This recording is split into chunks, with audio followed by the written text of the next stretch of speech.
Bonjour à tous, je suis ravi de vous retrouver pour ce nouvel épisode des tendances comptables. Vous avez l'habitude désormais de ce format organisé par Dext. On est là pendant 1h30 pour faire un point sur les tendances qui vont impacter la profession comptable au cours de l'année 2026. On va discuter de 3 grandes thématiques sur cette heure et demie. On va parler notamment de factures électroniques, d'intelligence artificielle, de modèles économiques de cabinet avec l'impact de la financiarisation. Et on va pouvoir débattre de tout ça avec nos invités que je vais présenter. Avant ça, quelques petits rappels logistiques habituels.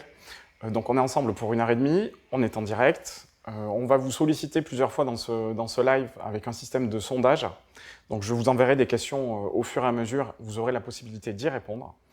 Et on commentera les résultats tous ensemble. N'hésitez pas non plus à poser vos questions tout au long du live. Il est prévu un temps questions-réponses à la fin, mais si vous avez des questions au fur et à mesure, posez-les plutôt dans le flux de la discussion. On les prendra dans la mesure du possible tout au long des échanges. Voilà pour la présentation et le cadre. Je vais maintenant présenter nos invités. J'ai le plaisir d'animer ce format avec 4 invités tous prestigieux. On va le faire comme ça. Virginie Roitman, qui est présidente du Conseil régional de l'Ordre de Paris. Bonjour Virginie. Bonjour et merci pour l'invitation. Avec plaisir. Dominique Perrier, qui est président de FIDUnion, qui est aussi élu au Conseil national en charge des grands projets de la mandature, et aussi associé au sein du cabinet FIGEC. Accessoirement, oui. Voilà. Bonjour et merci. Bonjour Dominique. Éric Choteau-Laurent, qui est président d'ACD et du Village Connecté. C'est bien ça. Bonjour. Bonjour Et Éric. merci. Avec plaisir. Et Florent Dujardin, directeur général d'Aix-France. Bonjour Florent. Bonjour. Voilà, donc on est tous ensemble pour 1h30. Vous avez vu 4 profils prestigieux, je le répète, pour discuter de ces sujets, avec des visions qui se complètent. Vous allez voir qu'on va avoir des échanges, je pense, passionnants, avec des points de débat, pour éclairer sur ces grands enjeux de la profession et que vous puissiez sortir de là dans 1h30 avec une vision claire de ce qui va probablement se passer dans l'année à venir et que ça puisse aussi éclairer vos décisions au quotidien au sein de vos cabinets. Voilà pour l'objectif. On va démarrer tout de suite avec la première thématique. Donc première thématique, la facturation électronique.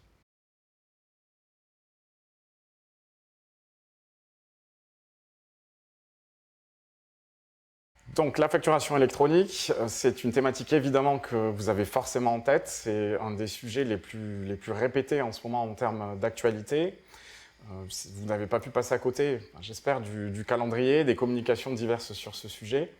Ce qu'on va faire là maintenant, c'est un point vraiment sur l'année 2026, voir où on en est et quelles actions concrètes vous pouvez mener sur ces quelques mois qui restent avant la première échéance. Avant de faire ça, donc je vous ai évidemment parlé des sondages. On vous avait sollicité en amont avec un sondage sur la facture électronique. Donc je vais vous donner les résultats de ce premier sondage pour que ça puisse vous inspirer dans vos réponses. La question qui était posée était pour 2026, où se jouera l'essentiel autour de la facturation électronique? On avait 3 réponses possibles. La gouvernance et le contrôle des flux, la qualité et le choix de la PDP, donc ex-PDP, plateforme agréée désormais, ou l'adoption côté entreprise. Alors, la première réponse, c'est donc qualité et choix de la plateforme, qui retient 47% des réponses. Donc c'est vraiment jugé comme la priorité de l'année 2026. Et à peu près au même niveau, on a la question de l'adoption côté entreprise et la gouvernance et le contrôle des flux. Donc ça, c'est l'opinion des personnes qui nous écoutent. Et le sondage que je vais lancer tout de suite et qu'on commentera en fin de cette première séquence, donc celui auquel vous pouvez répondre tout de suite, c'est à partir de 2026, le véritable impact de la facturation électronique se situera au niveau de, premièrement, la mécanique de production, donc plutôt les process, les outils, l'exigence d'immédiateté des clients que va générer cette facturation électronique, ou la redéfinition du catalogue de missions, plutôt la partie offre de service. Donc là, on a besoin de vous là-dessus, vous pouvez répondre tout de suite et on regardera les résultats à la fin de cette première session. Donc pour démarrer, je vais me tourner vers toi, Éric, sur cette première séquence. Quel est ton point de vue déjà sur l'état des lieux? C'est-à-dire où est-ce qu'on en est aujourd'hui? On est en décembre 2025 sur la facture électronique et ce calendrier. Alors, en effet, on va déjà repartir sur le calendrier, non pas, je dirais, donc des cabinets, mais surtout en fait celui de la DGFiP. Je rappelle ce calendrier. Donc, il y a eu des tests d'annuaire faits en début d'année qui ont couru jusqu'au mois de juin. De nouveaux tests au niveau du concentrateur viennent d'avoir lieu et en fait doivent se terminer le 14 janvier, ouvert le 14 octobre, fini le 14 janvier, et réellement un test de pilotage donc au mois de février. Ça veut donc dire qu'aujourd'hui, l'ensemble de l'écosystème ne sera pas prêt avant le mois de mars. Et c'est toute la difficulté aujourd'hui des cabinets parce qu'en fait, on leur demande d'anticiper et d'être prêt sur quelque chose qui n'est pas prêt. Donc voilà. Donc c'est pour ça qu'en effet, alors nous chez ACD, dans le cadre du village connecté, on fait bien la distinction entre d'un côté la solution compatible et de l'autre côté la plateforme agréée. Donc, comme assez souvent, je suis un peu en décalage par rapport à tout ce qui se dit. Et moi, ce que je conseille à nos clients, c'est de ne pas se focaliser sur la plateforme agréée, mais plutôt sur la solution compatible. Excuse-moi, est-ce que juste tu peux préciser ce que c'est qu'une solution compatible, peut-être pour ceux qui nous écoutent et qui n'auraient pas le distinguo? Alors, une solution compatible, c'est toutes les solutions qui peuvent se connecter à une plateforme agréée et qui va pouvoir en fait gérer des factures, soit en émission, soit en réception. Donc, alors c'est le cas d'ACD, c'est le cas de MEG dans le cadre en fait, du village connecté, mais c'est aussi le cas des solutions de Dext qui sont en fait des solutions compatibles. Toutes ces solutions, et on pourrait citer toutes les solutions qu'il y a sur le marché, vont se connecter à des plateformes agréées pour l'émission et la réception. Mais donc du coup, toutes ces solutions existent et doivent et peuvent en fait se mettre en place dès à présent. Et ça va dans le cadre de la digitalisation. Aujourd'hui, donc, ce qu'il faut bien comprendre, c'est qu'on ne choisit pas une PA, on choisit une solution, et c'est cette solution qui va guider et qui va même imposer le choix de la plateforme agréée. Je choisis une solution DEX pour émettre des factures, c'est en fait la plateforme agréée de DEX qui passera. Donc pour en fait nos cabinets comptables, ils ont en fait la gestion interne. Donc pour émettre les factures, ils passent par la plateforme agréée du village connecté. Et donc à l'inverse, à la réception, ça dépend en fait donc de l'outil, de la solution compatible qu'ils vont mettre aux besoins, au niveau de leurs clients, pour en fait recevoir les factures. Et c'est là où en fait ils vont faire le choix.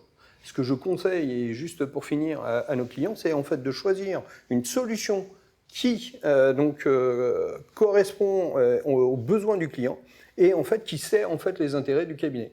Et surtout, en fait, procéder à une segmentation parce qu'il va y avoir tout un tas de cas où, malheureusement, comme dans l'ensemble de cette réforme, alors je suis désolé de le dire comme ça, mais l'expert comptable est un peu l'oublié puisque vous avez d'un côté la DGFiP, de l'autre côté le contribuable, et le contribuable, c'est pas l'expert comptable. C'est là où, en fait, donc, des solutions qui se connectent comme Dext et ACD, en fait, trouvent toutes, leur puissance et leur intérêt.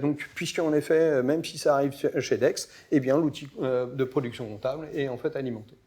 Donc, en fait, le calendrier, ce que tu dis, c'est que les plateformes ne sont pas encore prêtes de fait, de facto, mais que ça n'empêche pas de travailler sur la réflexion sur l'écosystème côté client, côté cabinet. Mais c'est extrêmement, encore une fois, difficile au cabinet de se projeter dans des réformes où il y a tout un tas de messages contradictoires de la part à la fois des éditeurs pour un point de vue commercial et puis également en fait des messages faussement, à mon sens, rassurants de la part de la DGFiP qui dit que tout est prêt alors que rien n'est prêt.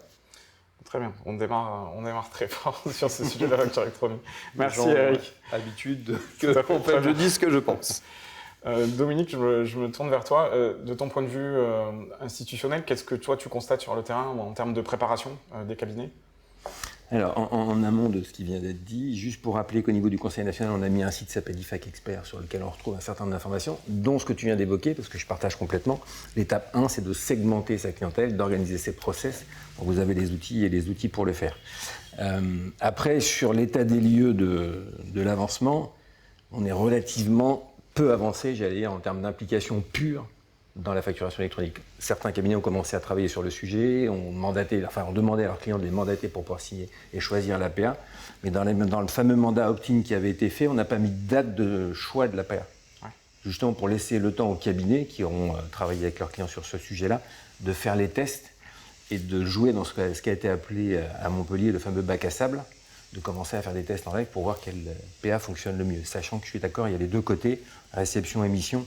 Et l'enjeu pour nous, cabinet comptable, c'est surtout la réception qui est importante, parce que comment je vais traiter mes flux demain et comment je les intègre dans mon logiciel de comptabilité.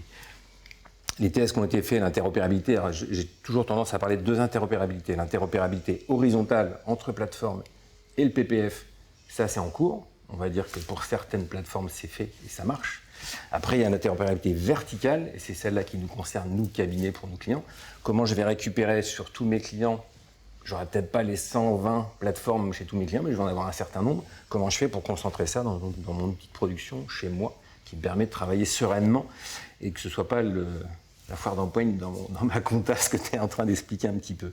Après, sur l'état des lieux, si on prend l'annuaire, le fameux annuaire, aujourd'hui, je crois qu'il y a 380 000 ou 400 000 entreprises qui ont choisi une PA. Okay. Mais faire un choix de quelque chose qu'on n'a pas testé, moi j'ai du mal à le faire aussi, donc je comprends complètement. À l'inverse, on a la possibilité de changer, de refaire un choix plus tard, puisqu'on a la portabilité qui va se mettre en place, qui permettra justement de changer de plateforme. Je fais des tests, ça marche, je ne suis pas convaincu, je change si j'ai besoin, donc je pourrais faire cette chose-là. Après, dans les entreprises et les cabinets, on était avant sur la commission numérique du Conseil national, on voit bien que les cabinets s'emparent du sujet maintenant, et ce qui est normal. On n'est pas en retard. Je rappelle que la campagne de pub qui a été faite par le Conseil national, c'était « Il est urgent d'attendre », parce que bien évidemment, avant de choisir quelque chose, il faut pouvoir le tester, plutôt que de dire je vais là sans devoir regarder comment ça fonctionnait, puisque tel PA fonctionnera très bien pour tel cabinet, mais ne fonctionnera pas pour un autre. C'est pas une question d'être meilleur que l'autre, à un moment donné, c'est mes process à moi sont organisés comment, et comment je fais pour que ça s'intègre au mieux dans mes outils. Après, sur les entreprises et les statistiques qu'on avait fait, on voit bien que c'était à 2 mois et demi, ce qui a été annoncé au Congrès, globalement, entre 20 et 25% d'entreprises n'avaient pas encore entendu parler de la réforme de la facture électronique. 20-25%. Tu n'avais même pas entendu parler du sujet. Ce qui est quand même relativement surprenant. Ouais. Chez les petites entreprises, encore plus. Là, je suis globalement, tu as raison, mais sur les petites, c'est sûrement plus. Et c'est là où il faut qu'on accompagne les experts comptables pour accompagner leurs entreprises sur le sujet. Mais je te rejoins aussi également sur un sujet, administration, entreprise. Et le sujet a toujours été comme ça avec l'administration. C'est one-to-one et on oublie toujours les intermédiaires, donc on se bat entre guillemets avec eux et on pense que ça se passe de mieux en mieux et on le voit bien. On espère justement que le rôle de l'expert comptable qui va être d'accompagner les entreprises se passe au mieux dans les mois qui viennent, mais faisons des tests avant de pouvoir nous dire la vie est belle et tout va bien. Sachant que les échéances ne bougeront plus, puisque tu les as données, ça y est, c'est acté, même si on n'a toujours pas de loi de finances. C'est en cours, ça va arriver à un moment donné, on ne sait pas comment ça va arriver. Ces articles-là sont validés et passés. Donc le calendrier, il est acté, définitif. Okay. Donc il y a un message tous les deux d'ailleurs, un message assez rassurant sur le fait de, là de toute façon tout n'est pas prêt, donc c'est presque normal de s'y intéresser maintenant. Mais si on regarde le calendrier, septembre 2026, la période fiscale qui va s'ouvrir, est-ce qu'on n'a pas un sujet entre les deux pour les cabinets très opérationnel? Si. Il ne faut surtout pas que les cabinets rentrent dans leur schéma habituel d'hibernation sur les liasses fiscales, je le dis comme ça volontairement, il faut garder vraiment du temps pour ce sujet-là, parce que si on ne fait rien du 15 mars au 15 mai, voire 15 juin, il reste le mois d'août, il va rester 1 mois et demi pour se poser la question de la plateforme. Donc il faut absolument commencer à travailler les sujets dès la rentrée, après les vacances de Noël, on va se dire, et de commencer à faire ces tests fin janvier, début février, regarder comment ça fonctionne, travailler avec ses éditeurs, ses partenaires, les plateformes qui existent. Par ailleurs, il y en a 120, ce que je disais tout à l'heure. Regardez celle de l'ordre, il ne faut pas l'oublier. Et puis après, lancer le sujet et parler avec ses clients. Je pense que tous les confrères voient leurs clients au moins une fois par an. Là, c'est le meilleur moment. On va arriver sur les rendez-vous de bilan. Il faut absolument qu'il y ait un petit... alors, je vais prendre un outil qui est utilisé par le village connecté que tu connais bien. Quand on présente les bilans, faites un slide sur le sujet de la facture électronique. Si ce n'est pas déjà fait, il faut en parler aux clients et quel est le choix de la PA. Il faut vraiment voir le sujet maintenant. D'accord. Donc, faut profiter de la période fiscale pour ça, pour se lancer. Je réagis sur le calendrier quand même, parce que je suis d'accord, il y a la différence entre solutions compatibles, donc ce que les gens ils voient déjà aujourd'hui, et ce qui serait un peu dans les coulisses, la plateforme agréée.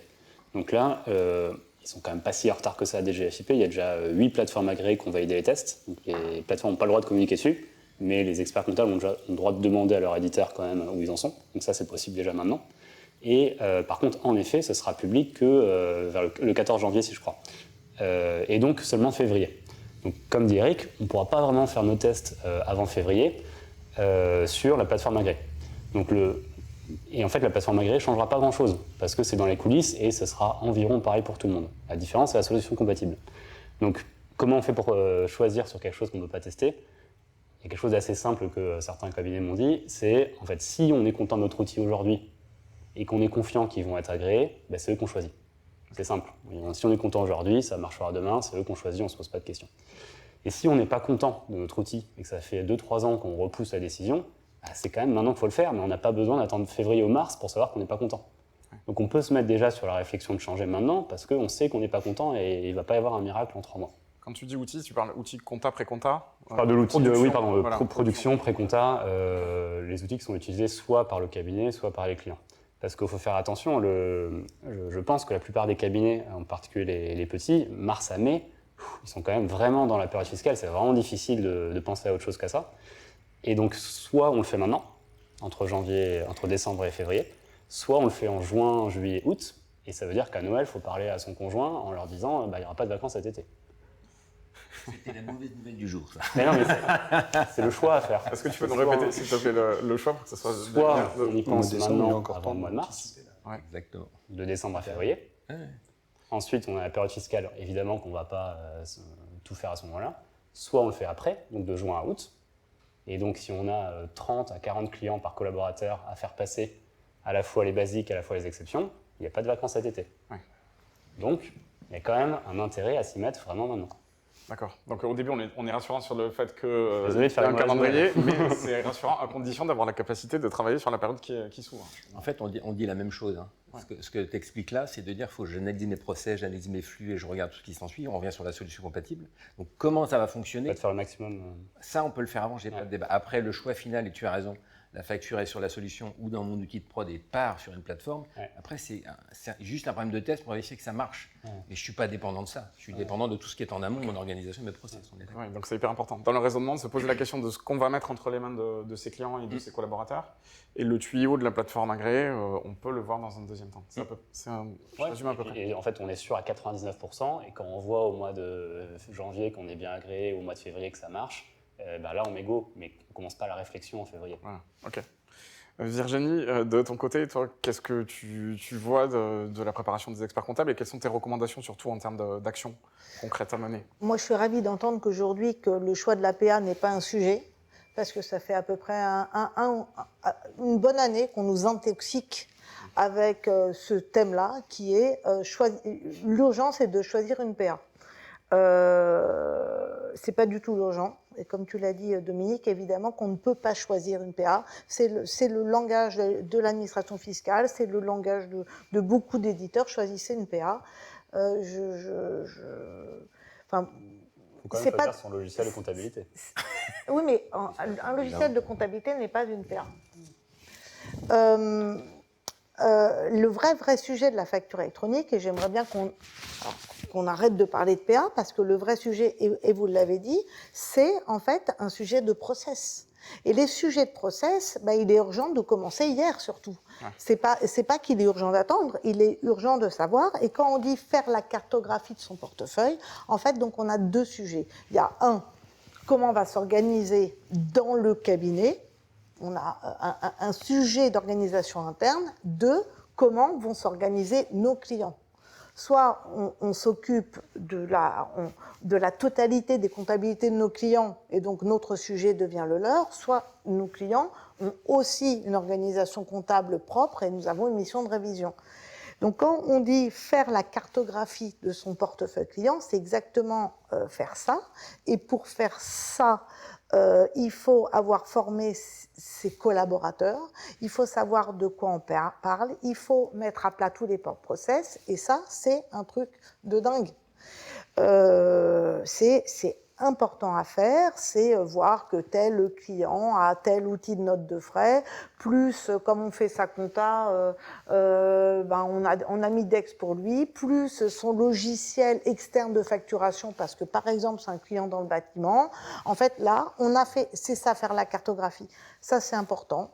Ça c'est au niveau du cabinet qu'il faut le faire. Et après, il faut sensibiliser nos collaborateurs pour qu'ils aient ce réflexe-là et qu'ils nous remontent l'information.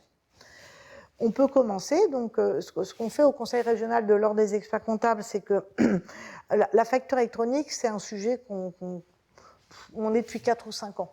on a déjà démarré sur ce sujet-là depuis 2020.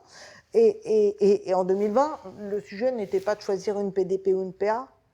En 2020, le sujet est comment on prépare le cabinet à l'arrivée de la facture électronique, parce que l'arrivée de la facture électronique, plus notre deuxième thème qui est l'IA, va changer l'ADN de nos cabinets. Et c'est ça le vrai sujet dans nos cabinets. Donc à l'ordre des experts comptables franciliens, on a depuis 4 ans, 5 ans les parcours de la transformation, et en ce moment on a trois parcours qui sont les parcours de la transformation, l'actu de la factu. C'est quoi l'actu de la factu? Je fais un petit coup de pub parce que vraiment c'est gratuit, c'est ouvert à tous, et allez-y. Donc la facture électronique, c'est génial, il y a un émetteur, il y a un récepteur, il y a une facture qui va transiter par une PA et qui à un moment donné aura besoin d'un annuaire qui sera PPF. Là, c'est bien, mais il y a, jusqu'à il y a 2 semaines, il y avait 34 cas d'usage, si je me souviens bien, et là, on en a rajouté une petite vingtaine de plus. On en a combien? 42, là, je sais pas. Oui, voilà. Les cas d'usage, ce sont les exceptions, il faut les connaître. Donc, au Conseil régional, on propose toutes des formats d'une demi-heure sur les cas d'usage et parcours de la transformation, et aussi nous sommes les relais d'une formation qu'a mis en place le Conseil national de l'ordre il y a quelques années, qui est gratuite, hein, vraiment, d'une demi-journée sur la facture électronique, sur savoir ce qu'est la facture électronique. Quand l'expert comptable est tout seul, à 5-8 collaborateurs, le seul associé, qu'il n'hésite pas à se servir de l'information qu'on a pré-mâchée pour ce petit cabinet, parce qu'il est vrai que c'est un chantier important, avec un vocabulaire. Vous parliez de solutions compatibles. Il y a 3 mois, ça s'appelait OD. Donc le vocabulaire est différent. Donc il y a toute une organisation technique à appréhender, technique, technologique. Ça, c'est la partie émergée de l'iceberg. Et émergée, c'est que des réflexions sur l'organisation et de notre cabinet et de nos collaborateurs et de nos clients, pardon, et la formation, avec un aspect, enfin une formation très très très importante, puisque ça va changer petit à petit l'ADN de nos cabinets. Ok, donc de ne pas faire du choix de plateforme l'arbre un peu qui cache la forêt, de la transformation du cabinet. En fait, le choix de la plateforme n'est même pas un sujet. Ouais. De toute manière, on ne peut pas choisir aujourd'hui. Donc, ce que je dis à mes clients aujourd'hui, parce que je suis aussi chef d'entreprise, j'ai un cabinet d'expertise comptable. Depuis 1 mois, je fais une visio avec tous mes clients pour leur expliquer ce qu'est la facture électronique, parce que tu l'as dit, en fait, souvent les chefs d'entreprise ne sont pas au courant.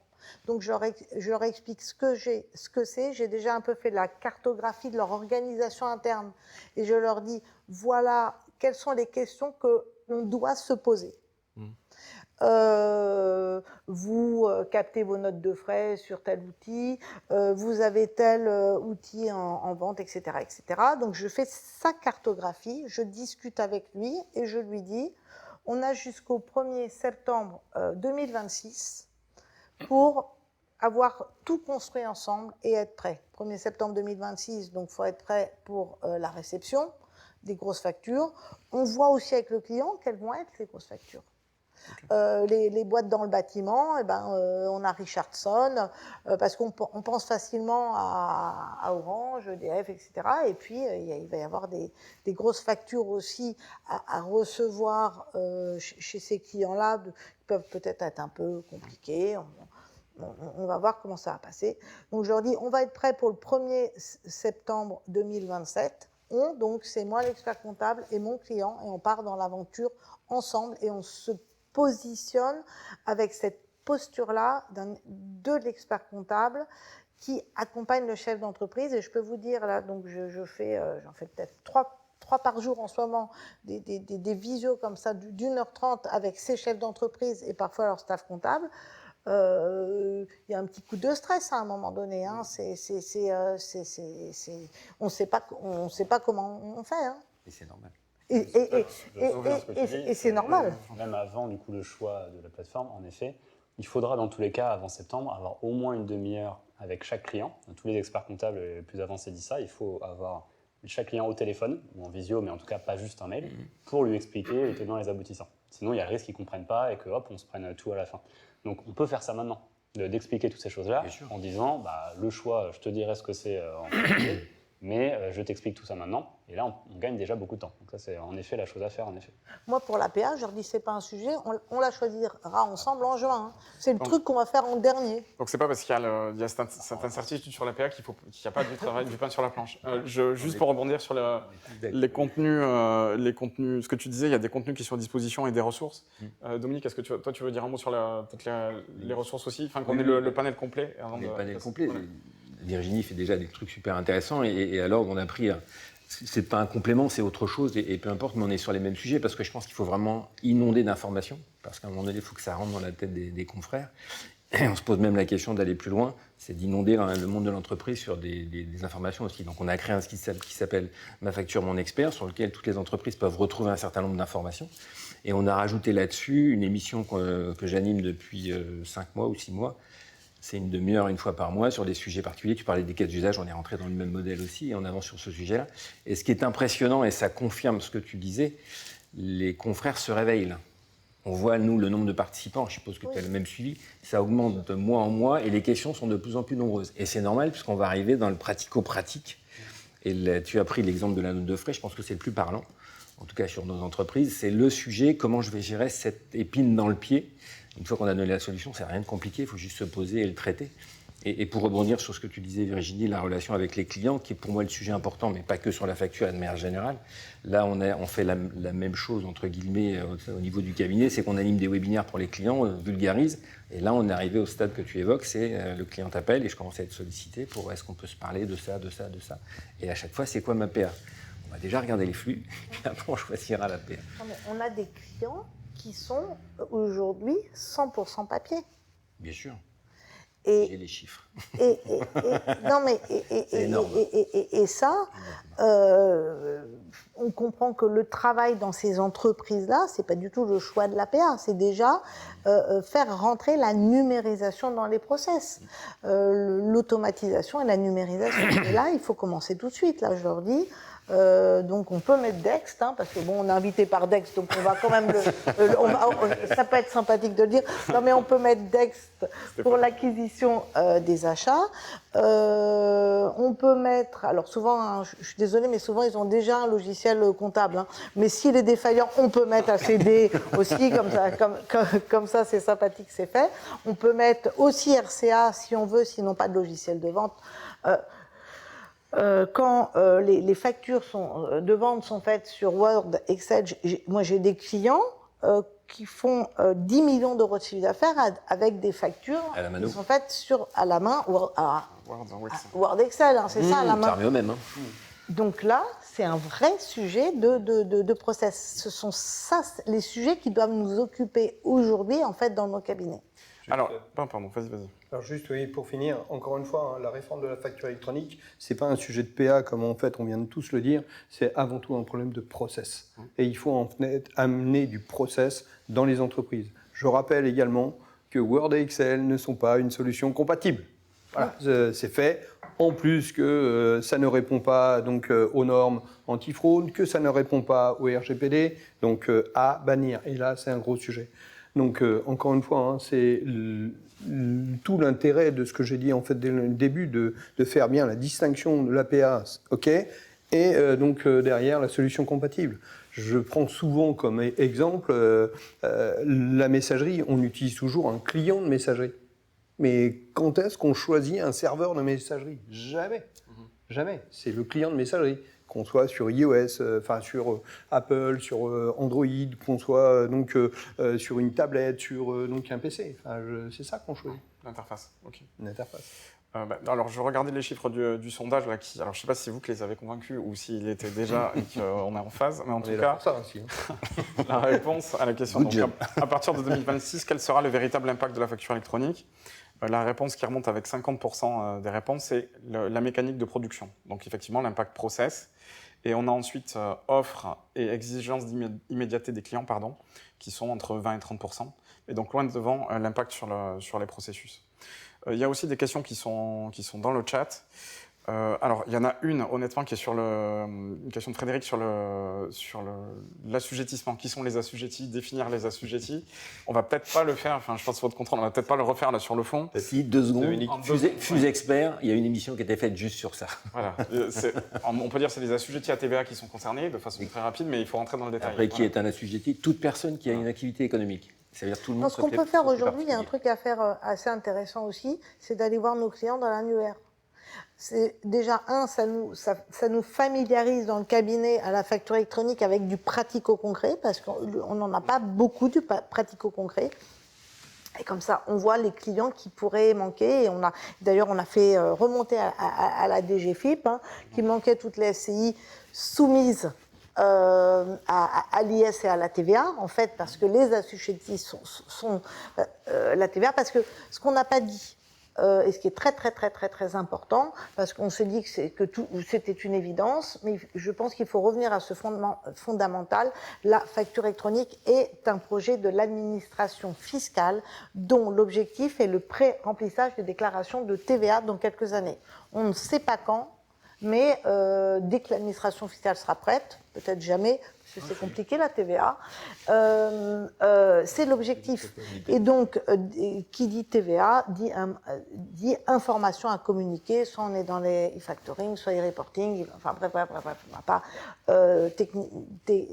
mettre trop de techniques dans le débat, mais donc dans l'annuaire, vous pouvez aller voir vos clients, est-ce qu'ils existent, est-ce qu'ils n'existent pas, et ça c'est très important à faire. L'annuaire facture électronique, donc vous tapez annuaire facture électronique sur Google, vous tombez dessus et vous pouvez taper un numéro ciré ou une raison sociale. Exactement. Florent, en 30 secondes après, il faut qu'on passe. Parce qu'on n'a pas fait la distinction entre réception en 2026 et émission en 2027. Oui. Encore une fois, aujourd'hui, c'est l'expert comptable qui impose l'outil de production à ses clients. C'est très clair, je pense. Il y a un client qui dit, moi, je veux utiliser ça ou ça. De moins en moins. Non, c'est attention, pas... production, dans le cabinet. Ouais, et donc, de la même manière, je pense que pour la réception, c'est au cabinet d'imposer ce qu'il veut à ses clients. Après, il y a le côté émission, donc qui est équivalente à quel logiciel de facturation aujourd'hui on choisit. Et là, c'est surtout le choix du client. Ouais. C'est-à-dire que dans l'idéal, vous utilisez la même plateforme agréée pour les deux, pour réception et émission. Mais le client, il a quand même 1 an de plus pour choisir la solution compatible qu'il va utiliser en facturation. Ouais. Et donc, si jamais vous ne voulez pas être sclérosé dans cette réflexion, on peut choisir d'abord en réception et après en émission. On peut séparer les deux. Donc après, il y a d'autres questions. Laura, Erin, sur où est-ce qu'on trouve les contenus que vous avez évoqués tous les deux. Donc, chacun, c'est disponible sur le site du CNO, IFAC Expert. IFAC Expert, il y a un site vraiment dédié à ça, tout est dessus. Voilà, tout est dessus. Et du côté de l'Ordre de Paris. Sur le journal de l'Ordre, il y a un onglet spécial facture électronique avec tous nos productions. On a fait aussi un livre blanc il y a quelques années qui aide sur le full service, dont une partie est comment facturer cette mission de facture électronique chez nos clients, parce que tout le temps qu'on y passe, on a le droit de le facturer. Alors, effectivement, il y a un sujet, il y a un débat, il y a un sujet là-dessus. Ce que je vous propose, on a pris un peu de retard sur la partie. Ce que je vous propose, c'est de passer au thème 2. Parfait. De toute façon, après, on a le sujet sur les modèles économiques où on va pouvoir aborder ces sujets de facturation. On va passer au thème 2 sur l'intelligence artificielle. Et on va débattre un peu de la même façon, j'espère, sur cette deuxième thématique. Donc, on y va, l'intelligence artificielle dans les cabinets.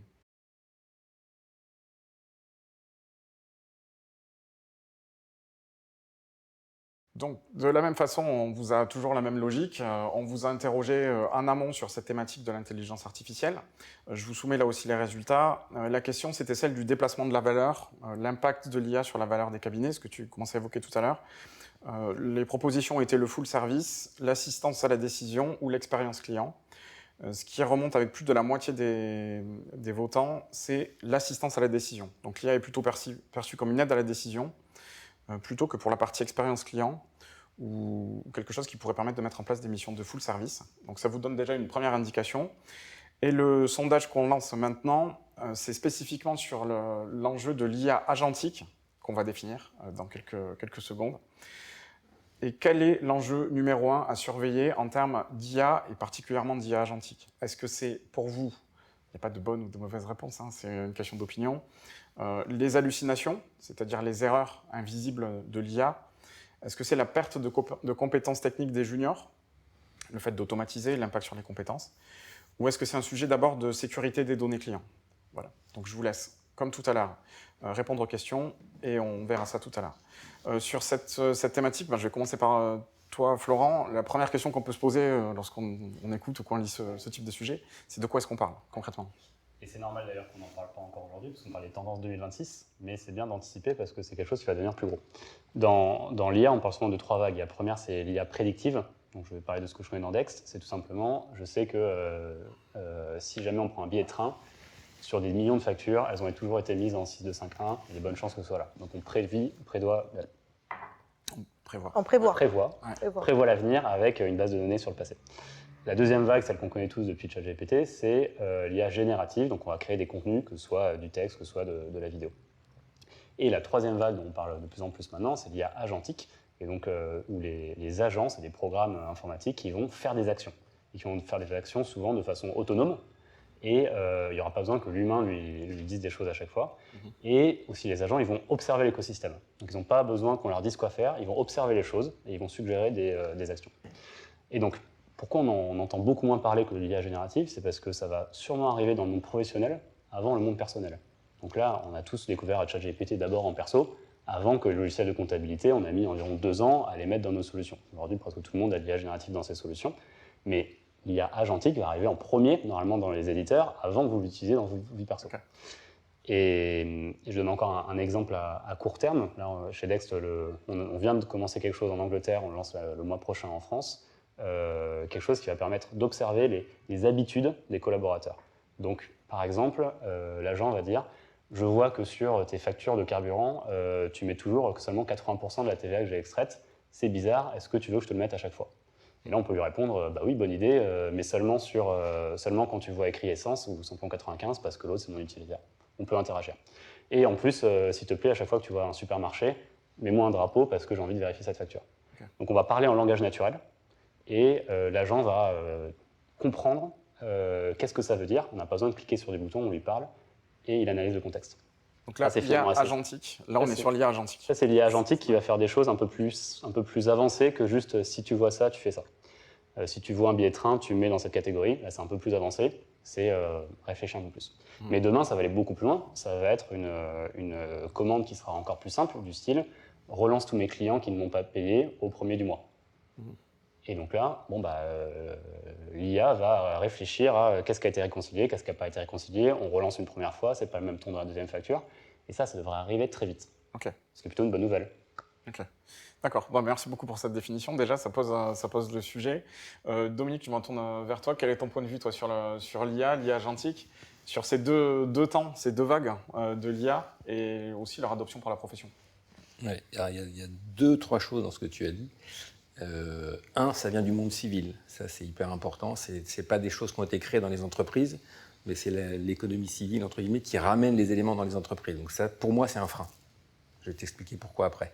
Après, j'ai une deuxième réflexion sur l'IA. Je me souviens, un gamin, Cosmos 99, on pensait qu'on irait tous sur la Lune. J'ai fait le salon CES plusieurs fois, on nous a parlé de voitures autonomes. Force est de constater que ça ne marche toujours pas. Je ne suis pas en train de dire que ce n'est pas bien. Je dis juste qu'il ne faut pas qu'on rêve trop sur ce sujet-là. Excuse-moi de t'interrompre. Vas-y. J'ai dit ça au mois de juillet. Oui. Que ça ne marchait pas, les voitures autonomes. Comment je me suis fait pourrir après, je te le dis. Alors moi, j'ai pris un taxi à San Francisco, et ça marche tout seul. Précise. Je partage, je précise. Tu vois, je te protège. Je regarde si je vois tomber des questions. Je vous dis ça. Mais c'est vrai que ce n'est pas des sujets. Alors, si tu veux qu'on aille sur ça, je n'ai pas de débat. Voiture autonome, ça marche aux États-Unis parce qu'ils ont changé le concept de la ville. Ils ont fait ce qu'il fallait pour que ça fonctionne. Nous, on n'en est pas là. Donc c'est pour ça que ça ne marche pas. Je ne dis pas que ça ne va pas marcher. Je dis juste que ça va très vite. Ça, c'est une évidence sans nom. Prenons le temps d'acquérir et de digérer toutes ces réformes technologiques, ce qui est compliqué parce qu'à la vitesse à laquelle ça, il y a 2 ans et demi, on n'en parlait pas. Hein. Quand on voit comment ça rentre dans nos vies, ça va super vite. En revanche, je trouve que ça ne va pas assez vite dans le cabinet. Ça ne rentre pas assez vite dans nos outils de production, ça ne rentre pas assez vite dans ces sujets. Et de là, il y a quand même un sujet d'appréhension de l'IA de manière générale parce que poser des questions sur ChatGPT, sur ce qu'on veut, ainsi de suite. J'ai à la limite, c'est facile, c'est rigolo. Mais quand je suis dans le cas d'une entreprise et que je pose des questions pour le coup techniques, qu'est-ce qui me garantit que la réponse est juste? Alors, je ne vais pas rentrer dans le schéma des hallucinations, puisqu'on a dit qu'il y en a de moins en moins. Peut-être. Sauf qu'elle se nourrit d'elle-même, donc s'il y en a, à un moment donné, il faut être capable de gérer et contrôler. Totalement. Je pense que le sujet, un des éléments, au-delà de la voiture autonome, un des éléments fondamentaux pour moi, c'est la formation des gens et comment je vais me servir de ces outils-là demain pour comprendre les utiliser. Alors, j'ai pour habitude d'utiliser une phrase, parce qu'aujourd'hui, les enfants n'apprennent pas à utiliser l'IA à l'école, ce qui est dommage. Donc les jeunes qui rentrent dans nos cabinets aujourd'hui, ils l'ont appris quasiment tout seuls. Donc ils ne comprennent pas, ils ne maîtrisent pas l'environnement qu'il y a autour et les conséquences que ça peut emporter. À nos enfants, on leur a appris à lire, compter, écrire. Je pense que demain, il faut leur apprendre à lire, compter, écrire et prompter. C'est-à-dire comment je travaille avec une IA, comment j'échange avec elle, pour que ça ne devienne pas quelque chose qui me...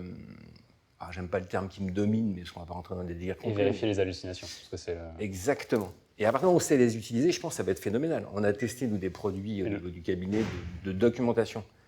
Ça marche super bien si tu sais de quoi tu parles. Et je fais le lien parce qu'en fait, sur la voiture autonome, comme sur les éditeurs de comptabilité, c'est la même chose. C'est la confiance qui risque de freiner. C'est-à-dire que si aujourd'hui, il n'y a pas plus de gens qui utilisent des voitures autonomes parce qu'ils disent attention, moi je conduis mieux quand même. Et c'est je ne vais pas jusque-là, me concernant. Oui, mais c'est pour ça que en fait, les voitures autonomes ont moins d'accidents. Mais le moindre accident, on va dire non, c'est moins bon qu'un humain. Et sur un logiciel de comptabilité, c'est un peu pareil. Il ne faut pas que nos agents on force la main. Il faut à tout prix qu'on laisse le contrôle et qu'on explique la réflexion. Voilà ce qu'on a réfléchi. Est-ce que tu as envie de l'automatiser? Et parce qu'on voit très bien aujourd'hui, toutes les factures EDEX, on pourrait dire go sans les valider. Mais les collaborateurs continuent à la grande majorité des factures à toutes les vérifier. On pense qu'il ne faut pas faire ça, mais ça montre l'envie de contrôle. Donc si nous, les éditeurs, on veut que ça marche bien, il faut qu'on permette le contrôle. Je pense qu'il y a deux éléments dans ce que tu évoques là. Il y a bien sûr l'envie de contrôle, mais il y a aussi la peur de ce qui va se passer demain. Moi, collaborateur, la machine va me remplacer, je fais quoi moi demain? Et on l'a vécu il y a 25 ans avec Scanbank. Quand on a mis Scanbank en place dans les cabinets, on avait dans certains endroits, ils planquaient l'outil pour ne pas l'utiliser. Parce que je fais quoi demain moi? Et en fait, c'est pour ça que je parle de formation, c'est comment on les emmène sur tous ces sujets-là, pour les faire grandir, parce qu'il faut qu'on fasse grandir tout le monde, et bien évidemment. Après, c'est des outils, moi je suis plus que fan de tous ces outils-là, c'est exceptionnel, on arrivera à faire des choses de dingue. Et pour arriver à faire des choses de dingue, maîtrisons l'outil, pour aller voir ce qu'il peut nous donner, et être capable de dire, ben non, là t'as tort, et c'est pas comme ça que ça fonctionne. Je suis d'accord. Formation et peut-être aussi vision du cabinet, parce que expliquer à ses collaborateurs où on veut aller pour qu'ils sachent s'il y a une place qu'ils comprennent qu'il y a une place pour eux dans le cabinet de demain. Il y a peut-être aussi c'est clair, alors c'est lié à ce qu'on va évoquer après sur l'évolution des cabinets, mais c'est clair comment on organise nos cabinets demain. On parlait de process là, dans le cadre de la facture électronique. De la même manière, il faut qu'on repense aussi nos cabinets. On va faire quoi des collaborateurs et comment on va produire demain et on va vendre quoi. Mais tout ça se fait dans l'accompagnement et il faut absolument intégrer les équipes là-dedans. Virginie, sur le sujet de l'IA, tu avais des attentes assez précises pour l'année 2026, même 2025 ?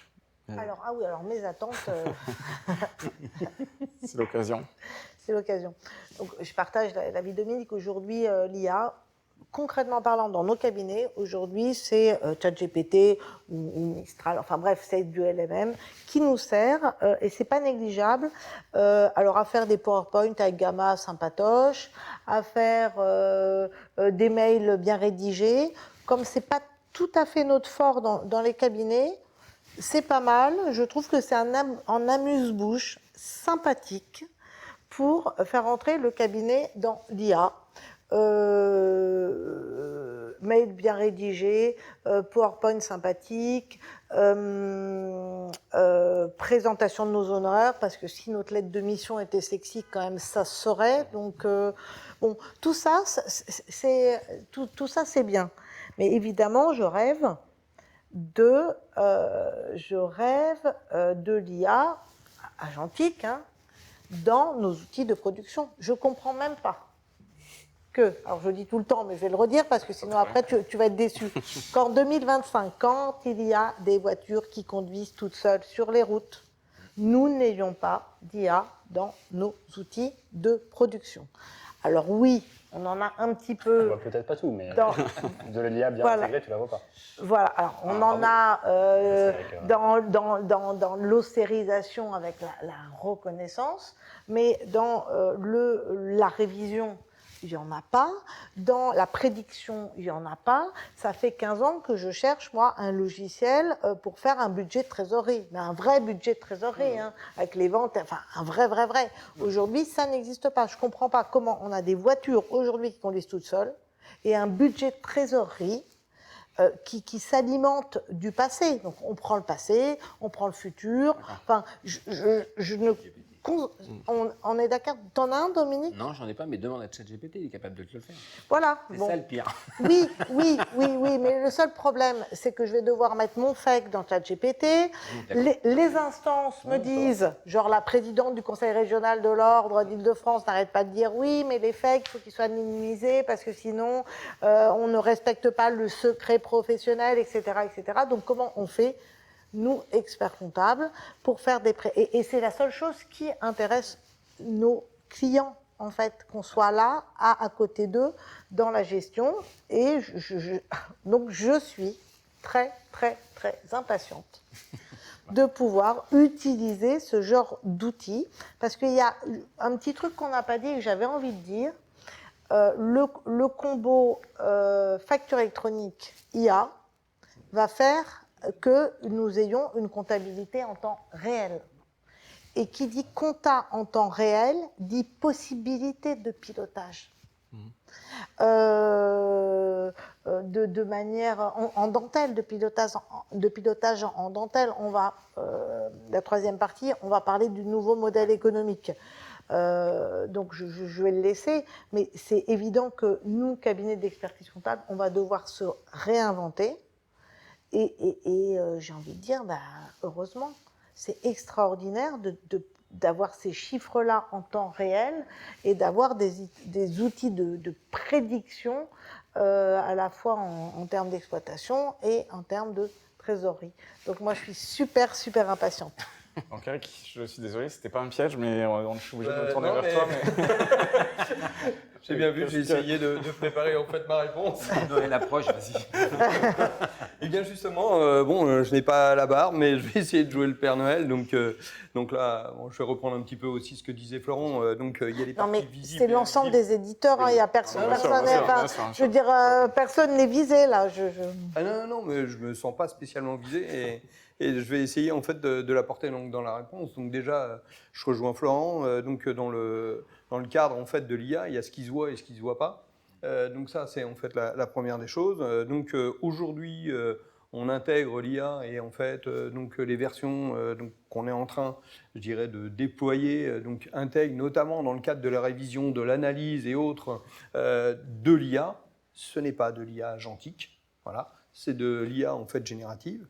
En effet, l'IA agentique, je dirais, c'est un petit peu l'évolution 2026. Quand on voit en fait l'évolution aujourd'hui de l'IA, moi, chaque fois que j'arrive quelque part au niveau de l'IA, j'ai l'impression en fait que je suis pas mauvais. Et dès que j'ai passé une demi-heure avec quelqu'un, je me suis dit, là, t'es de nouveau soit redescendu par terre, soit complètement nul, mais t'as toujours rien compris. Donc, je pense qu'en effet, c'est ni l'un ni l'autre, mais ça va à une telle vitesse aujourd'hui, qu'aujourd'hui, on prend l'IA agentique. Est-ce qu'en fait, on en parlait il y a un an? Quand on voit en fait l'évolution qui a eu lieu en milieu d'année, alors on parle toujours de ChatGPT, je vais encore parler de lui, mais avec l'évolution de la version 5. Je veux dire, entre la version 4 et la version 5, il y a un monde. Quand on voit en fait derrière toutes les IA qu'il y a, alors en effet, tu viens de parler de Gamma, mais quand on voit en fait tout ce qui peut exister, du Notion, du Perplexity, Claude, Mistral, il y a une liste impressionnante. Et là, on voit bien également une autre arrivée en fait de l'IA, non pas de l'IA agentique, mais de l'IA avec des agents. Ce qui est en fait totalement différent, parce qu'en effet, il n'y a pas une IA qui sort en fait du lot. Demande à ChatGPT de faire une présentation. Ouais, c'est pas mal, mais bon, demande à Copilot de te faire en fait une belle image. Bon, c'est pas mal, mais il y a en fait des IA qui sont en fait donc plus spécialisées d'un côté ou de l'autre. Et c'est là où en fait arrivent également les notions d'agent. Et ça, c'est là où en effet arrive également donc l'évolution des logiciels et donc du métier d'éditeur à travers de l'IA. Autant jusqu'à maintenant on avait une solution et on faisait des fonctions d'IA.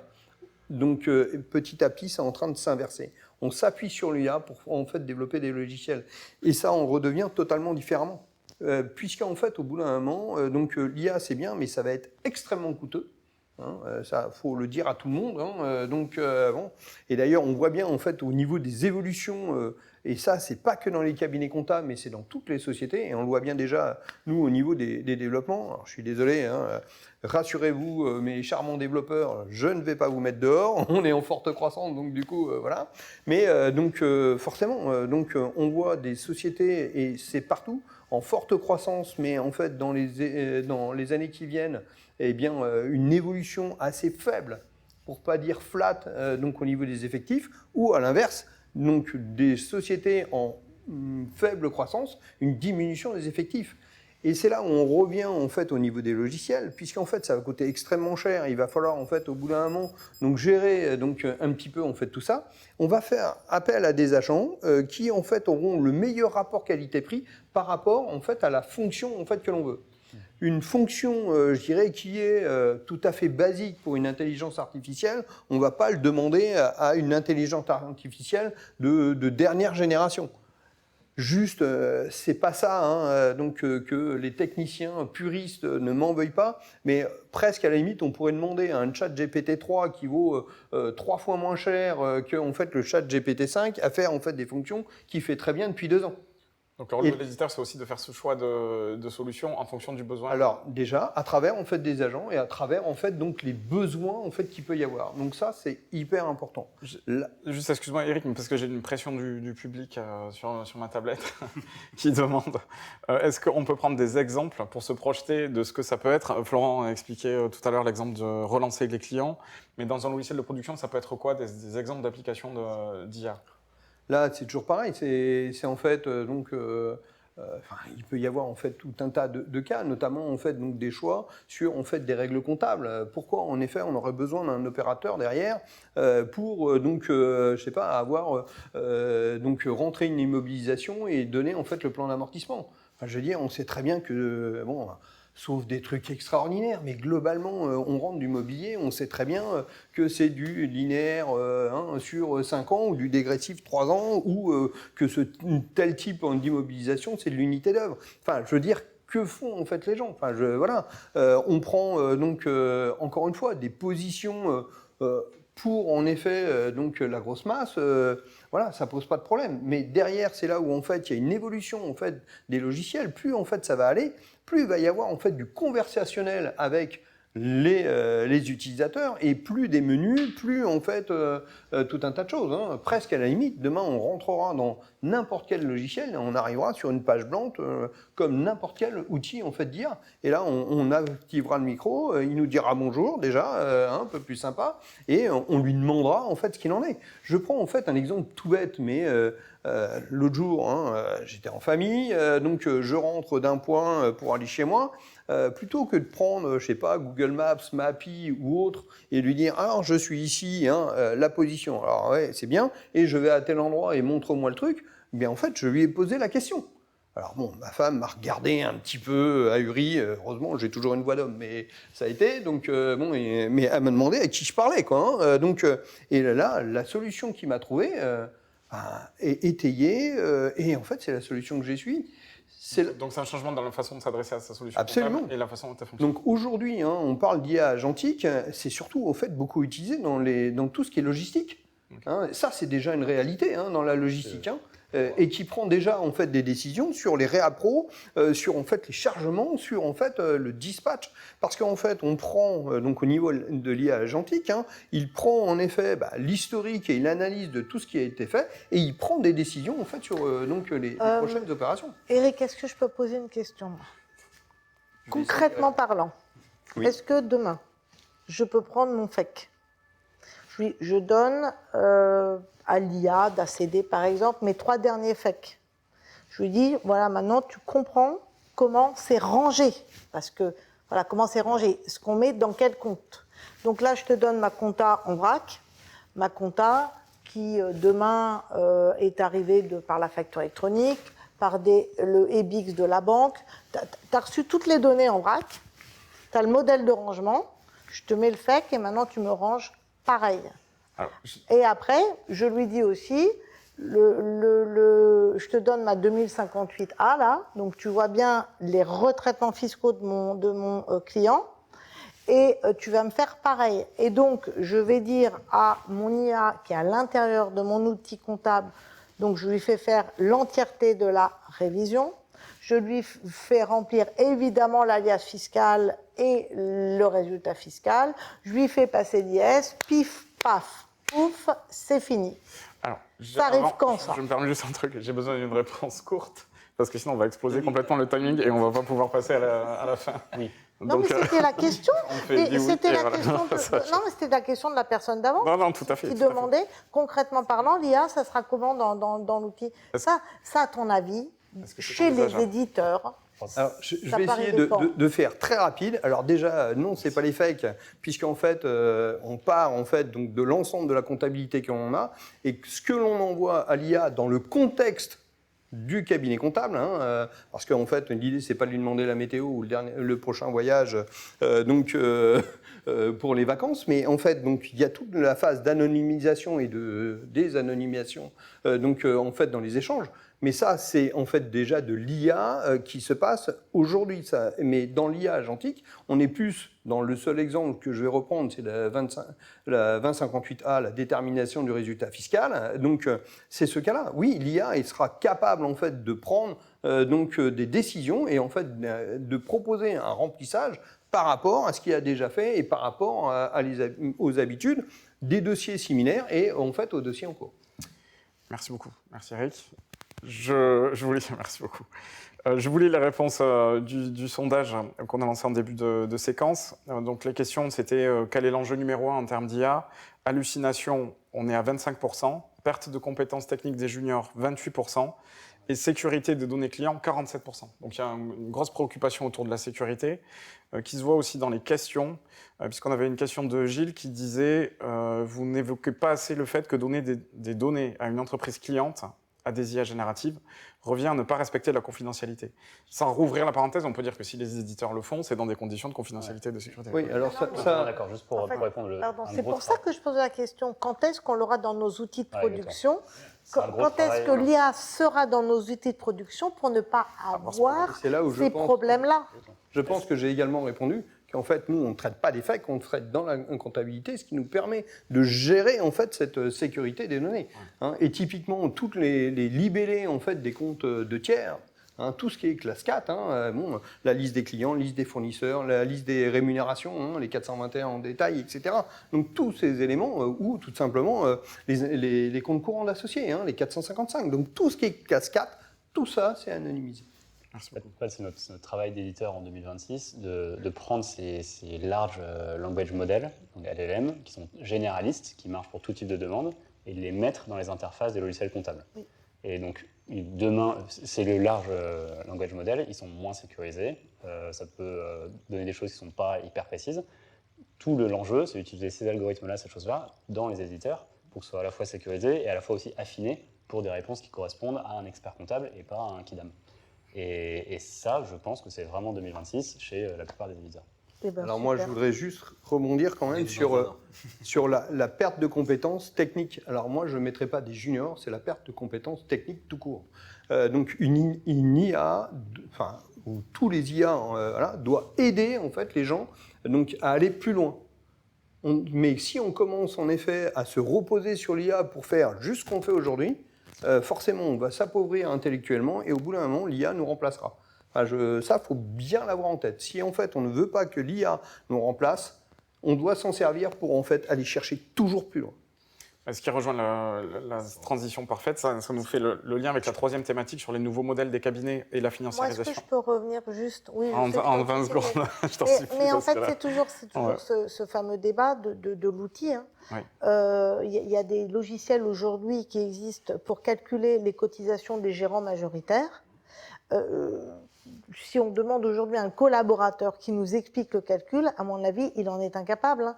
Donc, en fait, c'est pas un nouveau débat ni un nouveau sujet, c'est en fait la maîtrise d'un outil et l'effort de compréhension du système. Dès la calculatrice et le calcul mental, on peut remonter comme ça. Exactement. sur Alors, encore, moi, voilà. 2 plus 2, je sais même Je plus. suis assez d'accord avec toi, mais en fait, plus ça va. Mais ça va La calculatrice, c'était un début, donc les outils, c'est la continuité. L'IA, c'est tellement vaste que... Alors, Je ferme. on arrête, merci beaucoup. Là, on arrête maintenant. Vraiment, la formation est le sujet le plus important. Oui, la Absolument. formation, effectivement. Sur les 2 premiers sujets, d'ailleurs, hein, les 2 premiers sujets qu'on a évoqués, c'est un des points communs, c'est la formation des équipes. Donc, on va ouvrir la 3e partie. Vous avez compris qu'on pourrait débattre pendant des heures de ces thématiques, et c'est très bien, c'est ce qui rend les échanges intéressants. 3e thématique, donc financiarisation et les nouveaux modèles dans les cabinets. C'est parti pour cette 3e partie.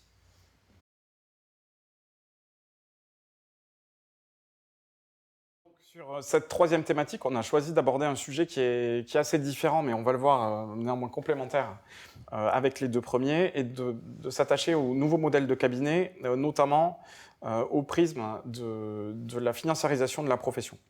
Alors sur cette thématique-là, je vais reprendre, excusez-moi, je reprends simplement mes notes. Hop là, pardon, petit problème de fenêtre.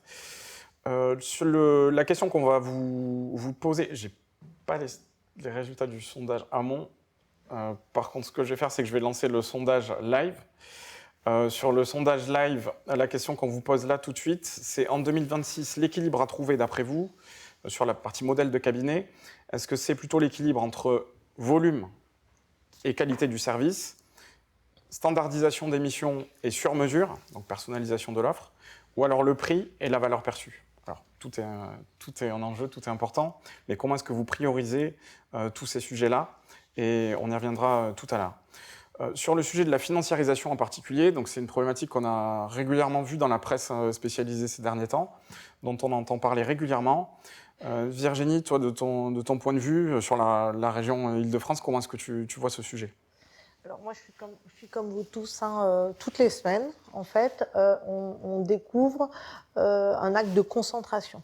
Donc il est évident que notre profession se financiarise. Ça veut dire quoi, concrètement parlant? Des fonds d'investissement s'intéressent au cabinet et donc au modèle économique des cabinets. Je trouve ça assez passionnant parce que, fort de ce qu'on vient de dire là, d'un côté la facture électronique, de l'autre côté l'IA, on pourrait avoir des doutes sur la pérennité de nos cabinets. On sait aujourd'hui que le chiffre d'affaires d'un cabinet à 70%, c'est le fameux triptyque saisie, TVA, liasse fiscale. Dans 2, 3, 4, 5 ans, ça n'existera plus.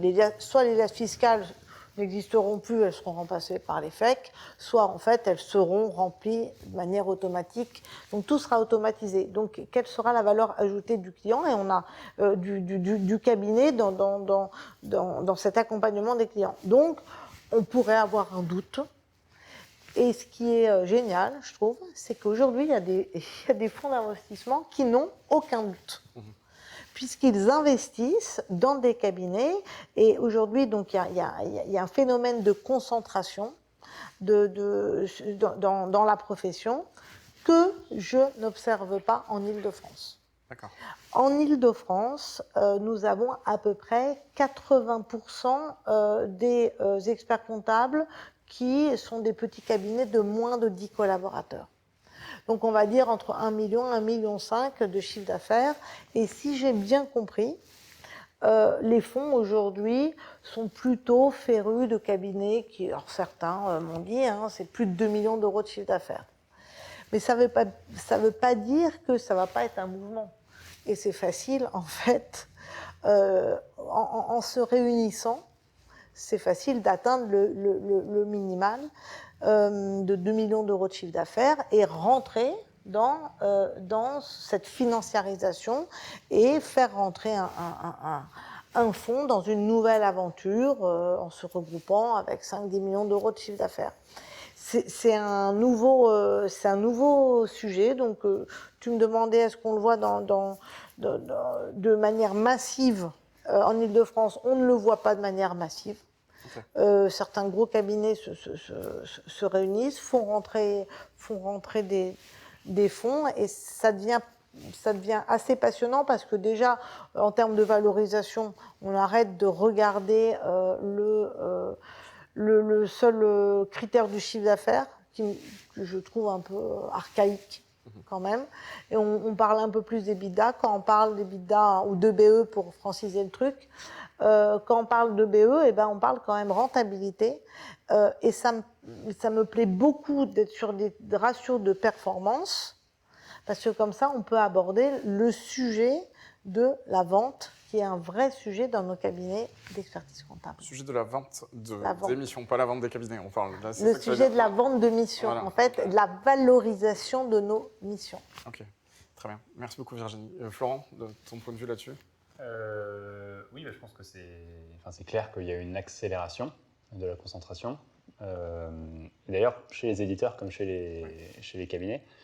Et quand il y a une accélération, c'est parce qu'on sait qu'il y a une échéance. Donc là, il y a la facture électronique, ça fait que tout le monde a envie d'être présent pour servir les 3 millions d'entreprises qui vont avoir besoin d'un outil de gestion, 3 millions en plus.